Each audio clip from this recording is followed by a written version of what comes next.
Here for every growth spurt, for every boo-boo, every fever, and every flu.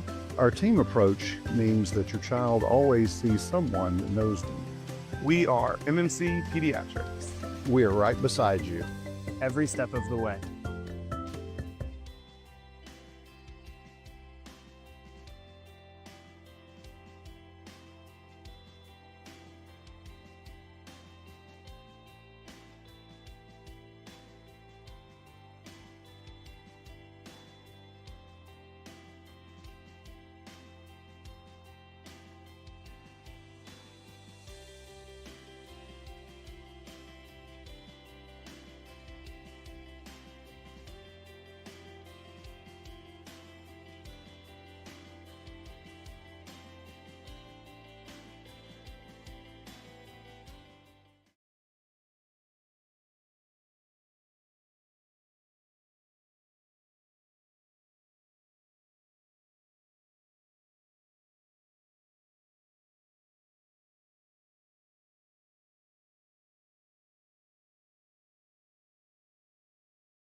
The next, not everything's transferring. Yeah, that's one of the issues, and that's why sometimes you see some guys that kind of hit the portal, so to say, and then you see them going back to their school.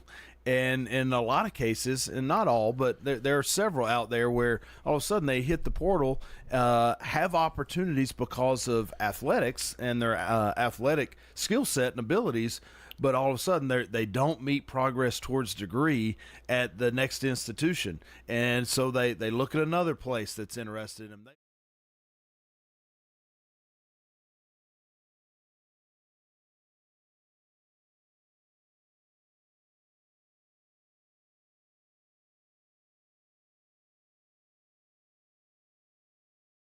Set. So there is a little bit of that where student athletes end up going back to their school.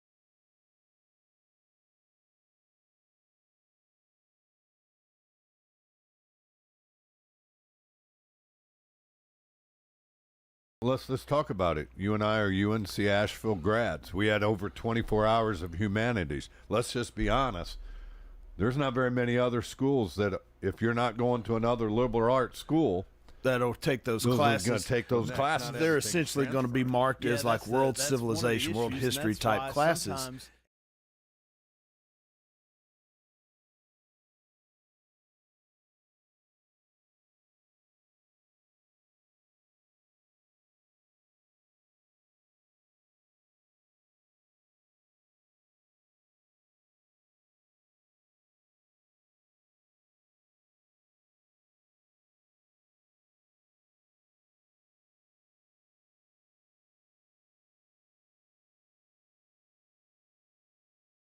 UNC Asheville, a small public liberal arts institution of 2,800, 3,000 students, they may not offer the classes that you've taken at Middle Tennessee at that institution, and now you wouldn't meet progress towards degree. So it's those kind of things that are new nuances to college athletics that didn't always rear their heads all the time, with the old model. So, for us, when I was back in the day, assistant coach at UNC Asheville, the only kids that we would be able to recruit out of a junior college were kids that were already qualified, because if they graduated, most of the time we couldn't match up the hours. And so what you're saying, because you're at middle, those hours are so much easier to match. So now you can recruit. Your recruiting pool not only went high school, now it's gone junior college, now it's gone transfer portal. Yeah, I think we're at such a good spot here at Middle Tennessee in this new landscape of college athletics because of exactly what you're saying, because of the shifting that is going on from school to school by the student athletes. You want to be at a spot where we can take any high school, we can take high school students, we can take junior college students, we can take four-year transfers. We're attractive to those players. You think we're at a spot where we can get up transfers, so to say, where you're at maybe a Division II or a low major Division I school. Well, Middle Tennessee is a step, maybe 2 or 3 steps up from where you are, and you want to showcase that you can play on that level.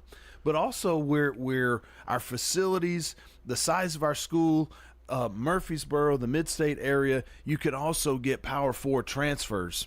A guy that's been at in Auburn, Alabama, Kentucky, North Carolina, Duke, Ohio State, and they're not transferring from that level to a small school kind of in the middle of nowhere with not a lot to do. We have an attractive situation here, and it's still at a level to where they feel as well that they are showcasing their talents still on a high level. We just got a transfer job in Carter from Penn State. He was a all-state player of the year caliber player in high school, goes to Penn State, just wanted to play more than he was this past season as a freshman at Penn State. So he's now with us. Well, it's a level at which he still feels like this is a high level, which it is. Last year, Conference USA was ranked the 8th best league in the country in the net and the 9th best league in the country in KenPom.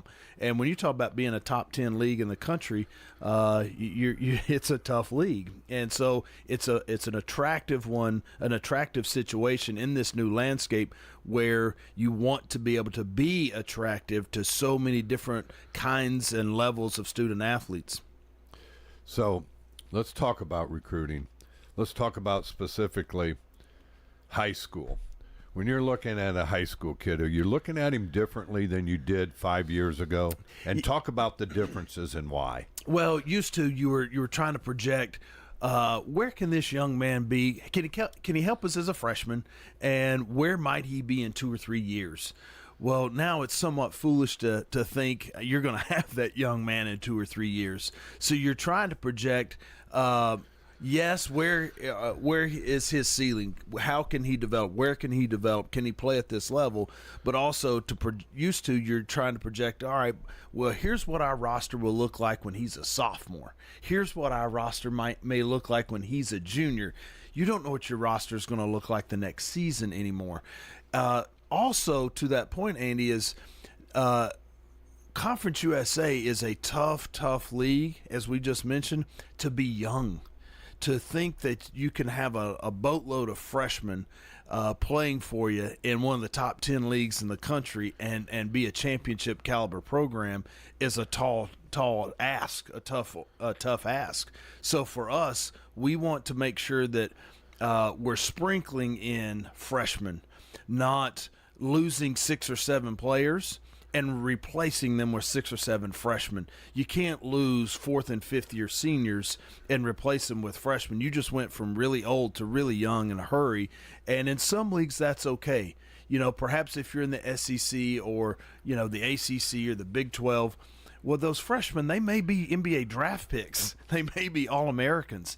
Cooper Flagg this past year. Well, yeah, he's a freshman. He's pretty daggum good. He's going to be the number 1 pick in the draft. Yeah, your number 1 pick, but also when he was at USA Basketball, he was holding his own with the pros. That's right. You think about the year before, Brandon Ingram down at Brandon Ingram, the young man. Brandon Miller. Thank you, Brandon Miller, down at Alabama. So 2 years in a row, you think about younger guys that they can help you win in your league. Well, it's hard to get those guys in Conference USA and at Middle Tennessee. So when you look now, let's do the next one, junior college. Do you look at them now differently than you did 5 years ago also? Yeah, you're really you're trying to find the balance of talent, but also meeting expectations. If you were to have 15 guys on your roster, which now you can have 15 scholarship players, and every single one of them are 4-year college transfers, and they're all juniors and seniors, you're probably going to have some really tough chemistry issues and team morale issues in your locker room, because all of those guys are coming to you expecting to play. They're either leaving another institution to come to you at a higher level and showcase that I can still perform at this level. I was playing 30 minutes a game at my previous place, but I want to show that I can do it at this level. Or they're coming to you because they were playing 8 or 10 minutes a game at a high level, and they're coming to you because they want to play more. And so now if you've got 14 or 15 guys and they all expect to play heavy minutes, I think you're going to have big trouble. So what you're trying to figure out is who are we counting on to really play those kind of minutes? Is this junior college young man, is he coming after just 1 year of JUCO, so he's a sophomore? Here in comes a freshman. They want to play, but there also isn't that high-level expectation of playing 30 minutes. And so you've got to be able to manage, and it is this way now. You've got to be able to manage the minutes and the money. Do you have the NIL money, the scholarship dollars, and now the NIL money to attract the right balance on your team? So I go to junior college, come out 2 years later. My clock now just starts. I'm just now a freshman at a 4-year institution. I got 4 more years of. Not 4, but your junior college years. One of them you can get back. And so you're not burning both years. And so the junior college years aren't really an unattractive way to spend the first couple of years of your college career. And used to your point, you were burning those years of eligibility at junior college. And it's hard right now because of what we were just talking about for high school students to get recruited. It really is. And I tell a lot of high school coaches, but parents that ask, if somebody is recruiting you as a high school student athlete right now, they really like you. I mean, they really like you a lot because everybody's trying to find a way to stay old. And so if they're recruiting you before your senior season starts and really you have a, quote, committable offer from a school, then they really like you, because what they're really wanting to do, what everybody's trying to do, is in the spring find ways to get old with the junior college guys and the 4-year transfers, and then fill out the rest of your roster, the need areas, with some high school talented players. And so if you're able to commit in the fall as a high school student somewhere, then that institution really likes you. So I look at it, it almost has made the AAU and the summer circuit almost obsolete a little bit. It has not obsolete, but I understand the point that you're making, and I agree with it. It is not quite as crazy gung-ho to get them, recruit them, sit on every single game. Now, some, yes, you are. The guys that you really want, you're still sitting on those young men, being in every game, as you know how that works, making sure you're being seen so that that young man and his parents and his AAU coaches and anybody else associated with them see you at all the games. At the same time, what you're also doing is seeing who's out there, making sure that you get eyeballs on as many players as possible so that a year later, if and really when they hit the transfer portal as college student athletes, you know who they are. You can compare what you saw them as a 17-year-old on the summer AAU circuit and now what you just saw him do as a freshman in a different league or as a sophomore in a different league, and see what that growth looks like. Sometimes you also recruit some young men knowing you may not get them. But if they go somewhere else and they're not real happy, whether it's too far from home or too close to home, or they don't get enough minutes, or it's not a high enough level, you've already kind of laid the groundwork in the early recruiting process a year ago when they were in high school. It's crazy to me, but you've kind of touched on a little bit on how you're going to recruit out of that portal. So for the most part, is it people that players that you've already seen, already have had your eyes on? And walk us through the process of a transfer kid. Go from that kid playing his way up, and then we'll go, and you can answer how they're at these Power 4, bigger universities, whatever quote you want to call them, and why you recruit them back. Well, you certainly want to, when you see young men that you recruited coming out of high school, or perhaps you recruited him out of the portal the year before and you didn't get him, or do you still have those good relationships? When they chose somewhere else, did it end well? Did you enjoy the recruiting process, recruiting that young man, his family, his coaches, and you didn't get him? He went somewhere else. When it ended well, so to say, if they hit the portal again, you want to pick right back up. And we've done that a couple times. Anytime you've recruited a young man out of high school, same thing. He chose somewhere else. You kind of keep your eye on him just because you got close with them and their parents and everybody else associated with them. So there's the nature to follow the box score a little bit, see how the young man's playing, and were we right, so to say? Not necessarily you're not trying to do anything goofy or tamper with the kid and try to talk him out of play, but was our evaluation of him correct? We thought he could come here and play a lot. He chose a similar level with the other school. How's he playing over there? And so you look at that kind of stuff, but also you try to keep an eye on the young men that transfer out of particular leagues or particular situations and transfer whether to you or in your league, and how do they perform. You know, is this all? Give an example. Here's an all-conference player coming out of the OVC, and he's transferred into Conference USA. What did he look like? Who did he play for, and how did he perform? Here's a young man that transferred out of the Big South, and now he's in Conference USA, or out of the Southern Conference. Here's an 8-point scorer out of the American. He came over to Conference USA. What did he do? Here's a 14-point scorer out of the OVC. He came to Conference USA. How did he perform? And so a year later, when a similar profile pops up in the portal, you kind of can project a little bit of what that's going to look like. Was he a starter on a really bad team? You know, we tell our players a lot like, well, the worst team in the country has a best player. That doesn't mean that young man is good. It doesn't mean that he's not. I mean, Jalen Counter this past year, he was a terrific player for us here at Middle. But the year before, he played for a team that won 5 ball games.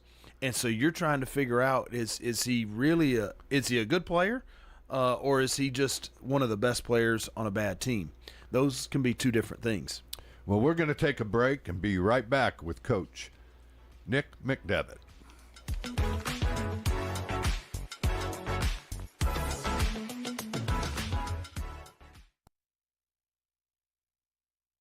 When it comes to your child's health, You want care that's close, convenient. and centered around the needs of your family.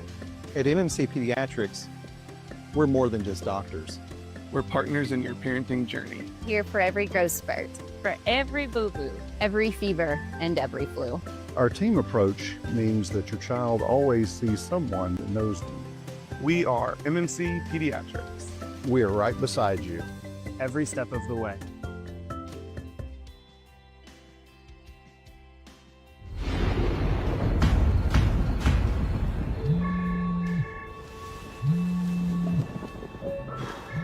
Well, yeah, I'll be right there.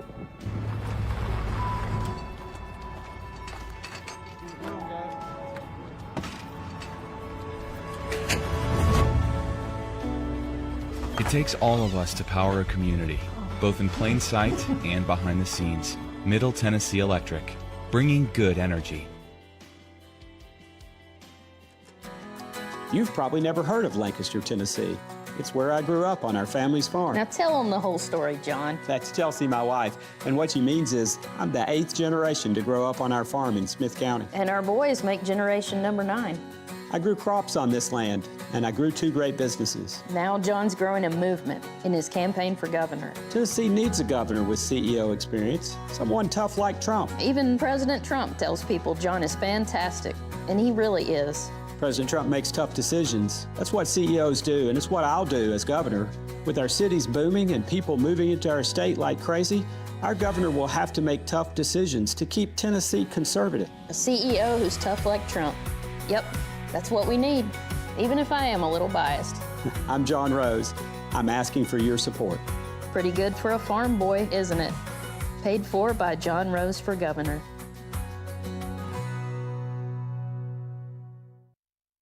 This is Bud Rakes, former principal of Smyrna High School. I'm a resident of Adams Place, and I recommend that you come and visit us here at Adams Place. It's a great place to be. Well, you can be yourself, you know, if you want to talk with people, you can. There's 3 square meals.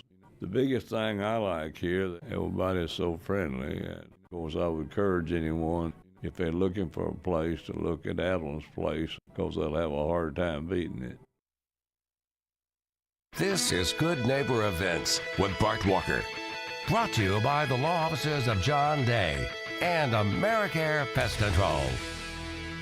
This is a paid legal ad. At the law offices of John Day, we take only real cases that make a real difference. The law offices of John Day took the burden really off of my shoulders. So if you think you're going to get rich quick with a frivolous case, I'm not the lawyer for you. I want you to know that I appreciate everything you have done so much. I know you went over and beyond. If we're not able to help or aren't the right lawyer for you, we'll do the best to point you in the right direction. If you've been injured, call the law offices of John Day for a free consultation. Now, Good Neighbor Events. Here's Bart Walker. June is busting out all over. The Parkinson Support Group meets on the first and third Friday of each month at the St. Clair Senior Center. Don't miss the Borough Art Crawl this Friday night from 5 until 8 on the historic Murfreesboro Downtown Square. Also Friday night on the square, come on by and paint a tile to be a part of the USA 250 mural mosaic. That's also on the square, Friday night, 6 until 8. And that also brings our Friday night live concert, 6:30 until 9:30, Friday night. It's a tribute to the Piano Men, Elton John and Billy Joel, Friday night on the east side of the historic Rutherford County Courthouse. So don't miss coming to the Murfreesboro Square this Friday night. The Secret Garden Party is also Friday night, 7 until 10 this Friday night. It benefits the Discovery Center at Murphy Spring. And that means the Secret Garden Tour is Saturday, 10 until 4 at Secret Gardens all over the community.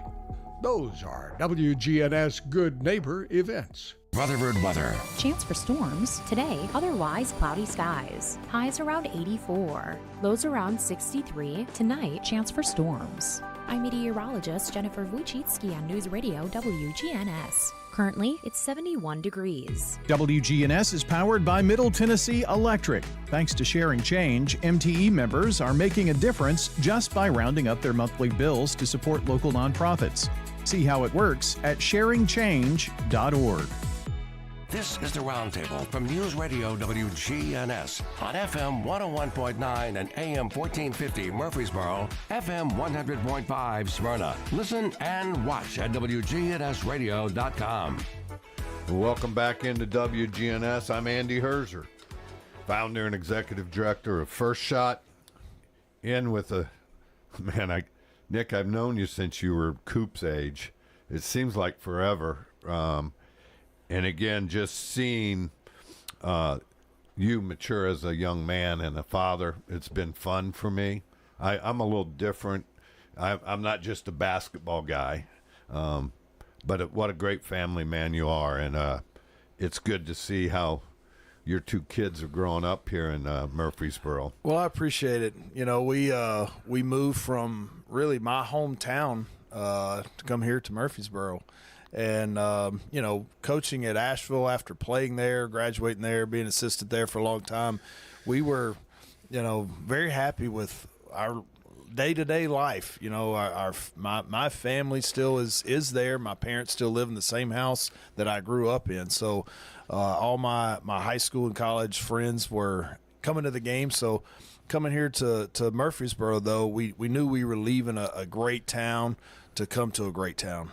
And there was nothing to run from leaving Asheville. There was something to run to in Middle Tennessee. And our family loves it here. My daughter she knows nothing really other than Murfreesboro. She was born the day before I got the job, and our family moved over here 3 months later once Coop finished school back in Asheville. So yeah, we've got great friends here. They do. Our family does. It's been great. 8 years.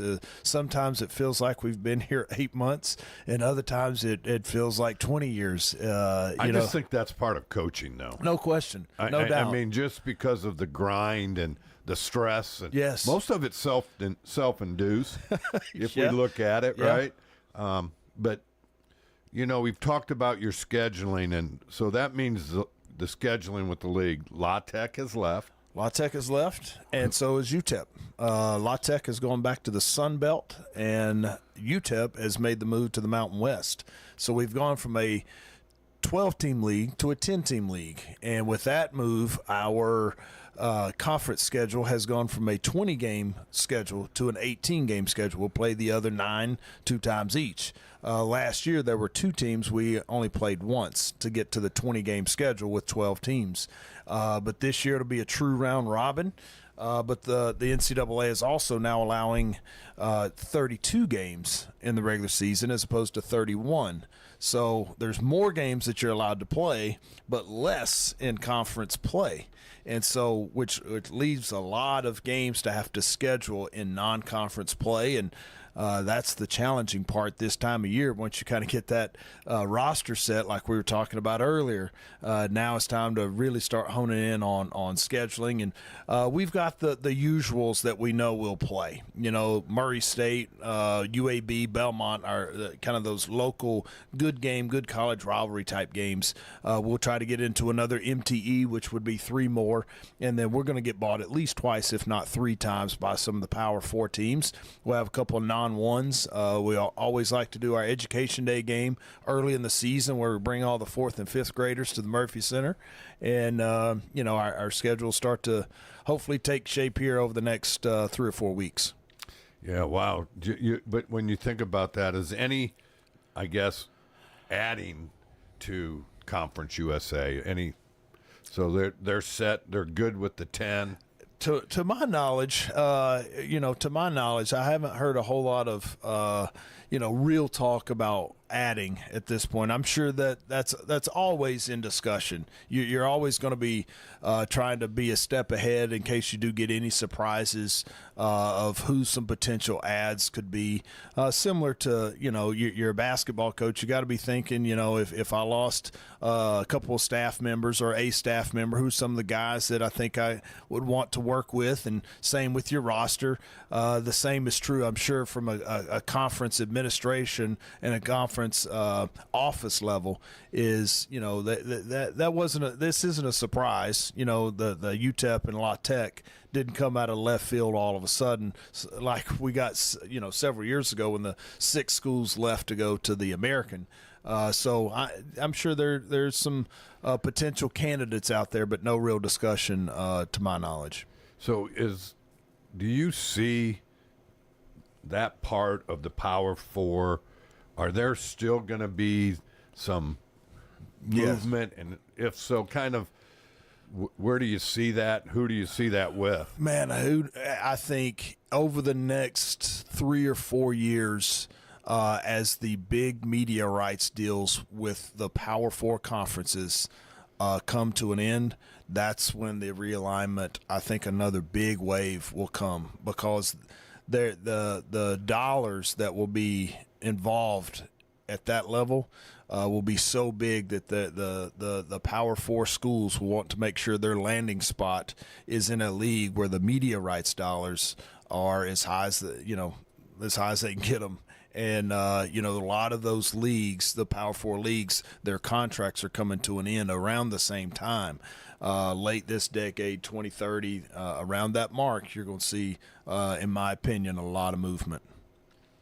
So when you say that, how does the Big East affect the basketball side of the Power? Because they weren't it wasn't as big as, I guess, or as many Big East teams getting into the tournament as I thought would. True. I think part of, you look at their media rights deal, it may not be as lucrative as, let's say, the SEC. But UConn isn't paying, the football athletes at UConn the way Georgia and Alabama and Tennessee and Vanderbilt and, all the SEC teams have, just because, a lot of those Big East teams don't have football. And so their money is spread out with over fewer people. And so I think that's part of it. I think one of the things that's, as you go forward is some of the non-traditional powers in those kind of leagues will have some hard decisions on the sports they continue to support and have. And do they choose to try to keep up with the Joneses? You know, there's going to be schools in some of those power leagues that they're chasing the traditional powers in their league in football, and they're well behind, and they're also chasing different powers in the same conference in men's and women's basketball. And you're almost at a losing proposition. You're investing a lot of money to stay in the same spot. You know, if you look at league standings and are you getting into the tournament in men's and women's basketball? Are you getting even close to the college football playoffs in football? And, you know, that's going to be a hard deal for some universities and some athletic departments to be really investing that much money in rosters and coaching staffs and all the things that go along with it to not reap the rewards that you think you're going to get. And it's because the powers that be, they're just outspending you. You know, they're spending more. You're spending a lot. I mean, there's even in the Power Four, and I think people don't really realize that there are big gaps. Big gaps, like tens of millions in the same conference. Yeah. You know, 10 to 15 million. Yeah, I mean, there are teams that will have. You know, it was widely talked about last year. You know, Kentucky men's basketball over a $20 million roster, and there's teams in their league that have a $5 million roster, and so there's just a massive gap in some of those leagues and what they're spending. Well, it looks like the Big Ten is not shy of to spend that money. We know Michigan isn't, in both sports. Correct, and it's yielding a return. You know, their men's team, Dusty May, of course, was the coach at FAU when FAU was in our league, and is a good friend of mine. And you know, we went up there and played them this year. They tripled year over year their NIL budget. They went from about $3 or $4 million to about $12 million this past year, and think they'll be at around $20 million this year. 22 to be exact. That's a lot of money, and they're not the only one in that league doing it. And I can tell you, I don't know how it's sustainable for leagues to stay competitive. It's almost like it's going to be the big 4 or 5 who's spending $20+ million in all of them. I mean, Tennessee and, you know, where are they going to end up? They're spending an awful lot of money. They've got good talent coming in over there. I know that. Right? You know, so they're spending the money. So do you not see a league and the commissioner's office coming in and saying, hold it? We're going to have to form a union. I think a union and collective bargaining is coming. I do think that, but I think we're a ways away from that happening. And until it does, it's going to continue. The market's going to continue to go way up year over year, every year, and there will be chaos every year. I mean, imagine in the pro sports, there to be over 300 teams in the NBA, and that every player is a free agent every year. That is the equivalent of college basketball, that there are 360 teams, and every player on every team is effectively a free agent every year because of the portal. They're eligible to play immediately the following year, even on transfer. And so when that many players are in that portal, and you can, in theory, buy a bunch of talent. You know, if you've had a rough year the year before, and your administration, your donors, and your staff, and everybody feels like, hey, let's go all in. Well, now you're driving the market up when you do that, and it's pricey right now. Well, but is it sustainable? No, but until I think regulations and the rules are coming, but right now it's so hard. Like a collective bargaining, in order to have collective bargaining, the athletes have to be employees. Well, if you're our board, and you're Steve Smith, chair of the board, Dr. McPhee, Chris Massaro, you're trying to potentially, you just added 300 plus employees to the payroll over at Middle Tennessee. That's the athletes. Like that, how do you afford that? When a player misses a game, is he receiving workman's comp? When he goes to the training room, is that viewed like a doctor's visit? You know, you've got a lot of things to have to figure out and wrap your head around. But think about, we've talked about where you and I went to school at UNC Asheville. If you're at UNC Asheville and you're the chancellor and the athletic director, and collective bargaining went through today, you just added 200 employees at a small school like that. They can't afford it.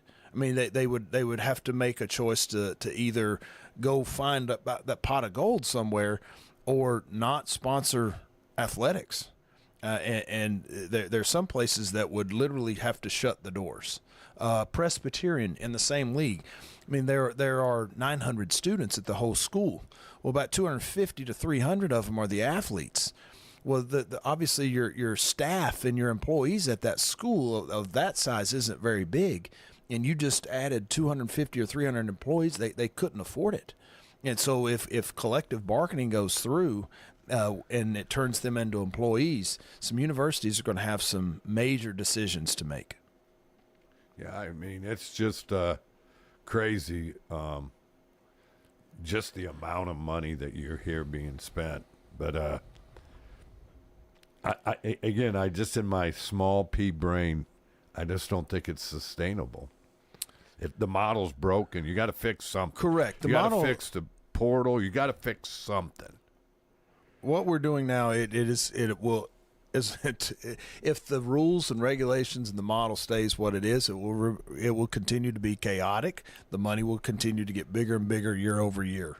I do think change is coming, but until it comes, it's not going to slow down. It will get harder, more expensive, more money until all the parties come together and it's a different model. Well, again, I'm glad I'm sitting on this side interviewing you and not on your shoes right now. I just look at certain things, though. What for this? Are they still viewed as student athletes? Well, I don't know. I know that where our feet are, we do have guys that are interested in their schoolwork and their education. We have now had, we're in the middle of finals right now, but we will have over 20 consecutive years where our seniors have graduated. So players aren't coming out of Middle Tennessee without a diploma. And our staff, but our support staff, Miss Winifred Counts is unbelievable at what she does and have been doing it for a long time. Years. She's done it a long time, and credit to her, the professors that work with our young men. But we're not unique to that. You know, we have the Raiders' Choice Awards a couple of days ago on Thursday, which is like our version of the ESPYs, and we do it on our reading day, our study day, right before finals every year. And each year we have a segment where all the athletes that got over a 3.0 the previous semester, previous year, you see their names scrolling on the big screen, then all the ones that have over a 3.5, and then all the ones that have a 4.0. And it really is amazing to see the amount of athletes that are, making those kind of grades, and all the while in this environment where money's a part of it too. And so really proud of our guys for what they continue to do in the classroom. And, obviously some are getting compensated and some compensated quite well, but also staying on pace to graduate too. So with what you just said, the compensation side of it, how are you all helping them?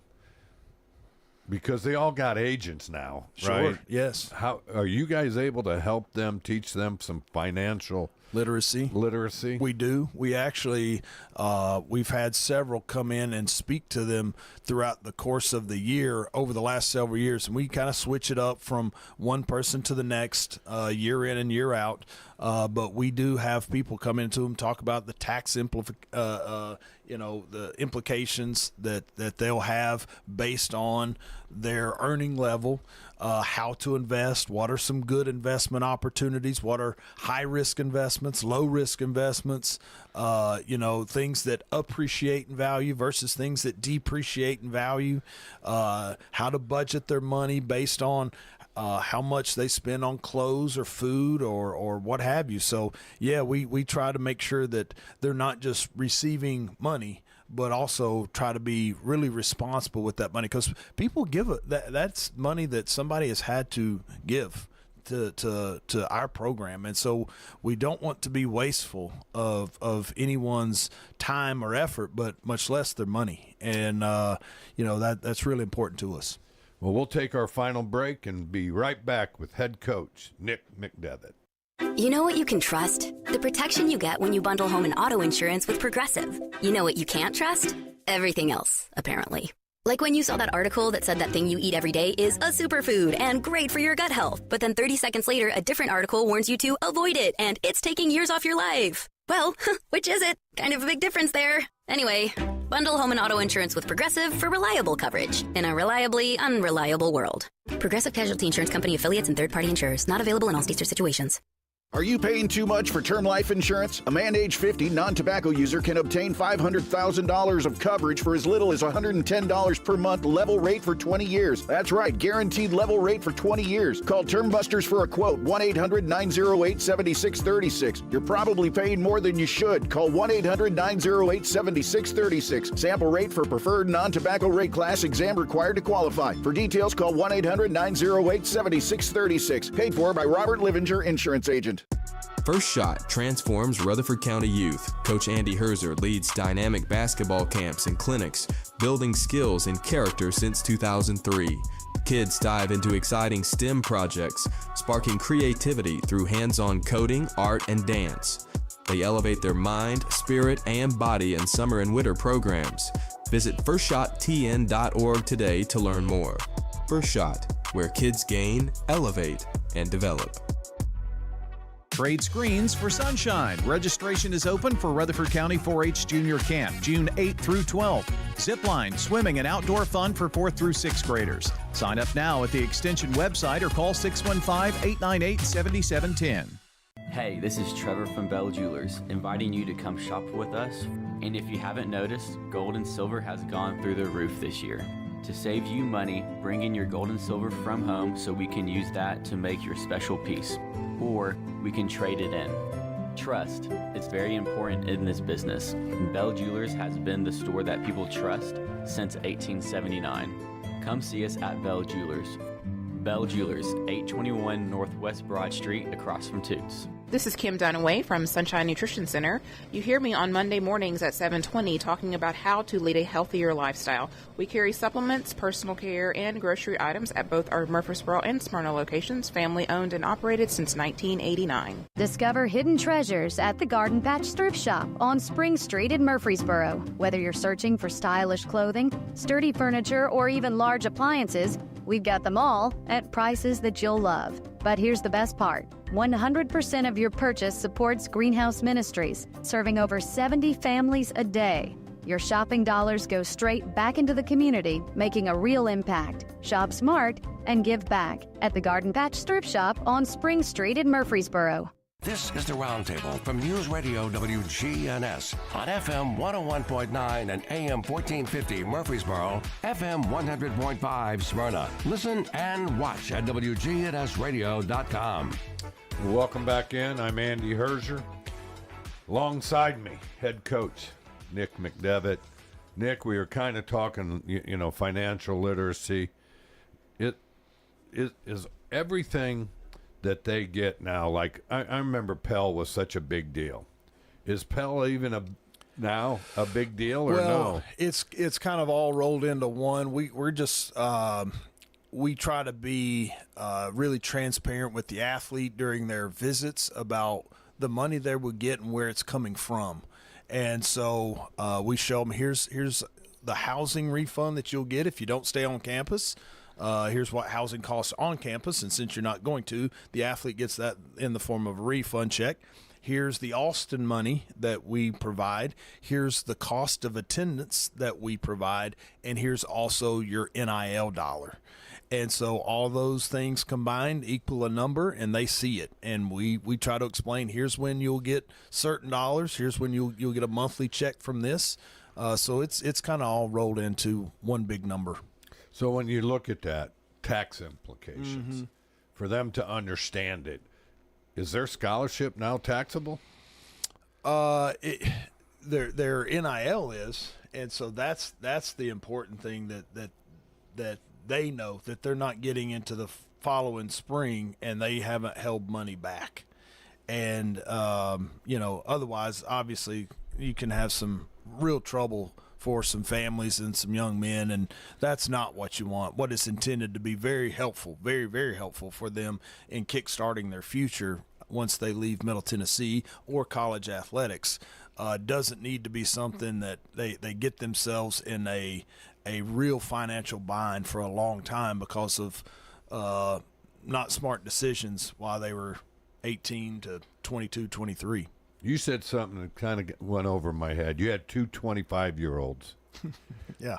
Is that going to be a thing of the past, or is that a thing because of COVID? Correct. Has it started to now weed itself out, and you're going to have the normal 18 to 23-year-old playing? Yes, I think so. I for one, a lot of the COVID guys are starting to be out of the system, but also that's why the NCAA too wants to, and probably the 5-for-5 rule, that here's your 5 years and you got 5 years to play, and if you get hurt a year, then you're going to play 4.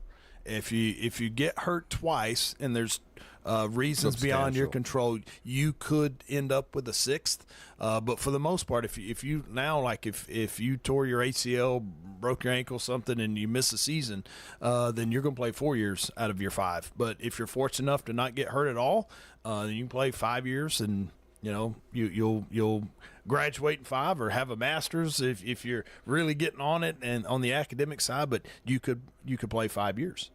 And so you get away from all the waivers of, this happened to me 2 years ago, this happened to me 3 years ago, I was in JUCO this year, and now all of a sudden guys are playing 7 years of college. When you think about the combination of junior college and 4-year university side, there were a lot of old players out on the basketball courts this year. So if you go junior college, those 2 years are going to effectively count against your 5. And that's they want to get to where there's just less paperwork coming to the NCAA on the waiver system. It's here's the years you get, and good luck to you. Because now they've got a whole lot of other things that they're trying to wrap their heads around.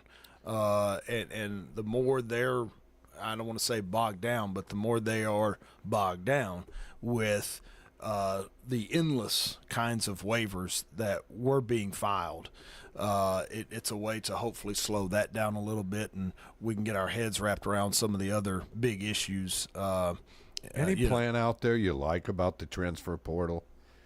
Any that you could really get behind and push? Well, a lot of people say that you would slow down the free agency, so to speak, of what this is if you got one that was free. You got one transfer that you were immediately eligible the following season. After that, it would need to be a coaching change that would allow you to play at another institution the following year and be immediately eligible. Otherwise, if you transfer a second and a third time, those times you're going to sit. And you could effectively, if the new rule comes in, play at 5 different schools. Correct. As it stands now. But that's what's happening now. I mean, that is what's happening.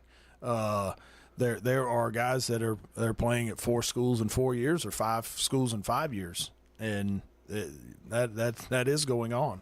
So my question to you, rookie season, they get drafted. Are they taking pay cuts? Sure. Yes.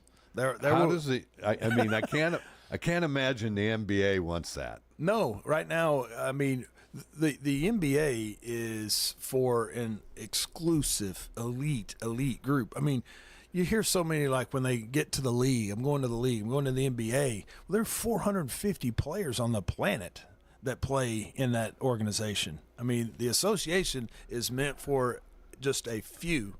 And, I mean, there's only been, I think, like 5,000 players ever to play in the NBA. And you think about the amount of players that are playing basketball around the world. Right now, college basketball, it's the best pro league in the world. I mean, you think about the dollar amounts that these guys are getting, because a lot of those guys that are making millions and millions of dollars won't ever play in the NBA. So right now, when they do leave college basketball, wherever they go, they will take a pay cut. So the money overseas is kind of dried up, I've heard. Not dried up, but it's less than what some of these guys are getting in college. I mean, there are hundreds and hundreds of seven-figure players in college basketball. I mean, you know, one of my former assistants here at Middle and was with me at Asheville is now on staff at Louisville. Another that was with me here is on staff at Clemson. Obviously, Wes is now over at Kansas State. Sean Dixon is who's up at Louisville, and Andre Morgan over at Clemson, and Wes is now at Kansas State. You know, just listening to the amount of dollars that those staffs are investing in some of their players, like those guys, they won't leave those universities and go make more money playing professional basketball. They will make less. Unless it's another university, right? That's true. That's true. I mean, it's really crazy. I mean, and there's no guarantee. That's the whole thing. I think why I can't get my mind wrapped around it, maybe you can help me, is we're paying guys before we know what they can do. In some cases, yes. The premium dollar comes from what you're pretty sure they can do.